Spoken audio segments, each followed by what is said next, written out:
ইনকামটা আসবে, একদিনে দেখা গেল 20-15 হাজার টাকা লাভ করবো, আপনার 10,000 টাকা আল্লাহর রাস্তায় দিয়ে দিলাম। আমি বললাম হ্যাঁ, চুরি করে আইনা আল্লাহর রাস্তায় অর্ধেক দিলে এটা হালাল হয়ে যায়, ঠিক না?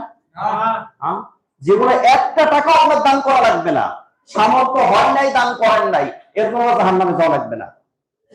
কিন্তু অসৎ পথে উপার্জন করে সব সম্পদ দান করার পরে জাহান্নামে যাওয়া লাগবে।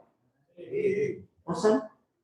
এত সহজ। আপনাকে দান করতে বলছে কি? পারেন না, করবেন না, সামর্থ্য নাই, করেন না, কোনো সমস্যা নাই, কিন্তু হারাম আপনাকে বর্জন করতেই হবে। অসৎ পন্থায় উপার্জন করে আল্লাহর রাস্তায় খরচ করলে ওইটা হালাল, হারাম হারাম থেকে যায়, ওইটা আর হালাল হয় না। এটা বুঝতে খারাপ লাগে, ঠিক না? আর 1 পয়সারও সওয়াব হয় না, আল্লাহর কসম করে বলি।